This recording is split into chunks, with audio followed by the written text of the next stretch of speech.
Assalamualaikum warahmatullahi wabarakatuh. Sahabat Bunda yang senantiasa dirahmati oleh Allah. Ya, apa yang saya sampaikan di video ini itu berdasarkan pengalaman saya menangani salah satu klien saya. Jadi Bun, ada seorang klien saya yang tadinya diselingkuhi suaminya dengan wanita lain. Ya, perselingkuhan tersebut berlangsung selama beberapa bulan sampai akhirnya si suami ini ketahuan sama istrinya. Nah, setelah itu si suami ini tuh menunjukkan perubahan sikap yang lebih baik. Bahkan si suami ini sudah mau putus hubungan dari pelakornya. Tapi setelah menjalani rumah tangga kembali, sikapnya ke istri masih dingin. Seolah-olah yang taubat ini ya hanya raganya aja. Sedangkan batinnya itu nggak ada feel sama istri syahnya. Setelah beberapa lama dijalani, ujungnya si suami ini diam-diam menjalin kembali hubungan terlarang dengan mantan selingkuhannya. Atau dengan kata lain, ada CLBK di antara mereka. Sekarang muncul pertanyaan nih, sebenarnya apa sih yang diinginkan suami? Kenapa tadinya bilang taubat dan mau berubah, tapi endingnya malah balik selingkuh lagi? Di video ini saya jawab Bun, itu karena taubatnya suami itu nggak sungguh-sungguh dari hati, nggak lillahi ta'ala, bukan karena kesadarannya sendiri. Suami-suami yang taubatnya bukan dari hati itu sudah bisa dipastikan akan sangat rawan untuk selingkuh lagi. Kenapa? Ya karena secara spiritual, energi batin dari taubatnya itu sangat lemah. Baru kena bujuk rayu pelakor, ya sudah tergoda lagi.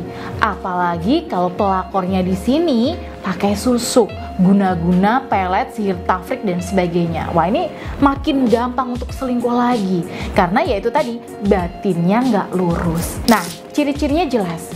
Secara lahir dia mungkin kelihatan baik, tapi secara batin bisa Bunda rasakan ini masih ada jarak antara Bunda dengan suami. Kayak nggak ada klik gitu Bun rasanya. Kondisi seperti ini tuh memang rawan sekali buat suami untuk mengulang lagi kemaksiatannya. Jadi selama suami belum benar-benar menyadari kesalahannya, maka dia tetap bisa selingkuh lagi di belakang kita. Bahkan dengan cara yang lebih jauh, lebih pintar untuk mengelabui kita. Lantas gimana solusinya dong Bun? Kita kan nggak tahu suami ini taubatnya beneran dari hati atau cuma pura-pura. Ada beberapa tips yang bisa Bunda praktekkan.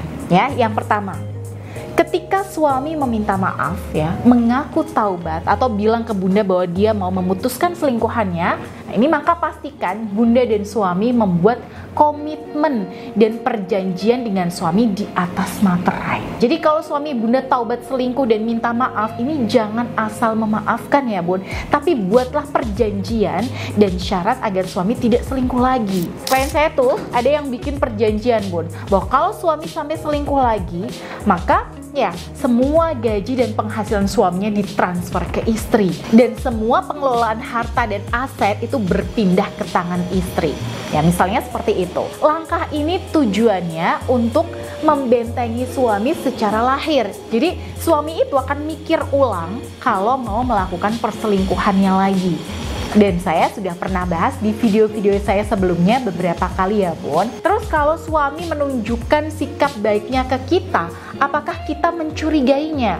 Oke, waspada itu perlu, tapi jangan sampai terlalu curiga berlebihan. Kita bisa mencontoh cara Rasulullah SAW memperlakukan orang munafik. Pernah ada riwayat bahwa ada orang-orang munafik yang bersyahadat dan masuk Islam di depan Rasul. Bahkan mereka itu memuji-muji Rasul di hadapannya. Nah, di saat yang sama ada beberapa sahabat dekat Rasul ya, seperti Abu Bakar dan Umar bin Khattab yang sudah tahu dan bisa merasakan kebusukan hati mereka. Bahkan beberapa sahabat ini tuh mencoba meyakinkan Rasul bahwa orang-orang tadi itu adalah orang munafik yang hanya masuk Islam itu di lisan saja, nggak pakai hati. Nah, ini kira-kira menurut Bunda nih, kalau sahabat Abu Bakar dan Umar aja tahu kemunafikan mereka, apakah Rasulullah tidak tahu? Ya, tentu saja Rasulullah itu lebih tahu, karena Rasulullah itu menerima wahyu dari Allah. Nah, tapi Bun, apa respon Rasulullah ketika itu? Rasulullah tetap memperlakukan orang munafik ini sesuai dengan keadaan lahiriahnya. Selama lahiriahnya masih berbuat baik, ya, perilakunya tidak menyimpang, ya harus tetap diperlakukan dengan baik. Nah, hanya saja kita melakukannya itu dengan rasa waspada dan tidak asal percaya 100%. Begitu juga dengan suami yang mengaku taubat selingkuh, sementara Bunda nggak yakin apakah taubatnya ini dari hati atau tidak. Maka saran saya, Bun, sambutlah suami Bunda sesuai kondisi lahiriahnya. Nah, kalau nyatanya secara lahir suami sudah banyak di rumah, maka berikan banyak apresiasi, terima kasih, dan maksimalkan pelayanan Bunda. Mau suami belum bisa melupakan selingkuhannya, nah itu bukan urusan kita, Bun. Jadi kita fokus aja mengapresiasi kondisi lahiriahnya. Nah, insya Allah siapa tahu dari keistiqomahan Bunda dalam mengapresiasi taubat suami ini, suami akan terbiasa untuk baik sama Bunda. Dan suatu kebiasaan lahir yang baik itu lama-lama bisa masuk ke hati. Kalau hatinya sudah kita raih kembali, maka insya Allah mau godaannya itu sebesar apapun, suami akan tetap tahan. Tapi semua itu tentu dengan catatan ya, Bun. Jangan sampai kita baper ya, jangan sampai kita terlarut, dan jangan sampai perasaan kita itu jadi lemah dan mudah dipengaruhi oleh hal-hal yang ada di luar diri kita, ya termasuk ya suami kita. Nah, makanya di sini yang perlu kita lakukan adalah posisikan diri Bunda sebagai pengamat perilaku suami, ya nggak usah dimasukkan ke hati. Ya kalau baik ya diapresiasi, kalau enggak ya nggak usah banyak ekspektasi.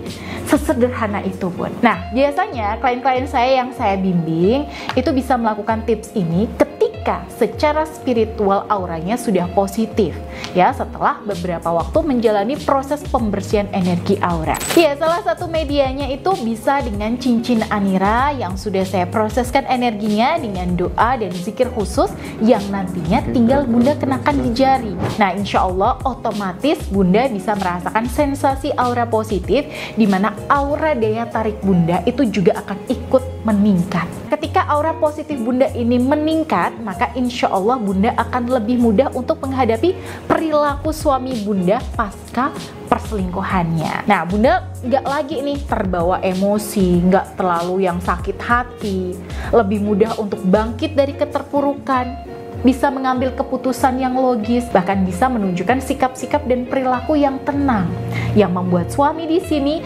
lebih mudah tersentuh hatinya. Baik, itu tadi Bun yang bisa saya sampaikan sebagai bahan kewaspadaan Bunda. Dan bila Bunda merasa butuh untuk dibimbing secara serius seperti klien saya tadi, maka Bunda bisa menghubungi saya melalui Mbak Dinda di nomor yang ada di sini.